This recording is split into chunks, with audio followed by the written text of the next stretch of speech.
Wakulima wa zao la miwa kutoka eneo la Magharibi wanamtaka Rais William Ruto kutoa amri ya kuzuia sukari yoyote kuingizwa nchini, wakidai tayari kuna sheheni lililopakiwa sukari hiyo katika bandari ya Mombasa ikisubiriwa kuingizwa nchini, swala ambalo limeanza kuathiri miwa yao kwa kiasi kikubwa. William Makosi anaarifu.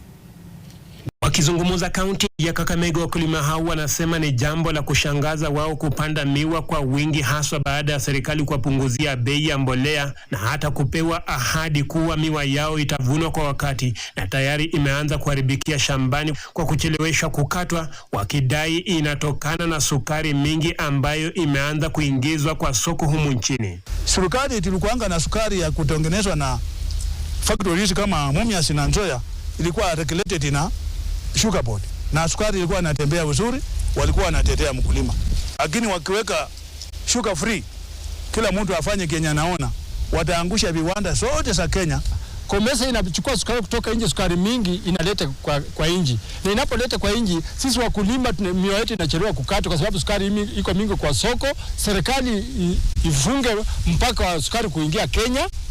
Kampuni ziko kwa nchi ndani zitengeneze sukari yao zikipeleka kwa soko. Wakulima hao wanasema hatua ya serikali ya kujiondoa kwenye soko la ununuzi wa sukari la wanachama wa Komesa limechangia kuzuia kuingizwa kwa sukari hiyo nchini, baada ya sheria iliyokuwa ikiwalinda kuondolewa, matumaini yao sasa yakisalia mikononi mwa Rais William Ruto, wakitaka yeye kuchukua jukumu la kuzuia sukari hiyo kuingizwa nchini. Mambo ya serikali kujiondoa katika Komesa tunasema si mzuri. Tunataka sisi serikali endelee kufungia hawa watu nje, alafu ndio miwa yetu isiakwe.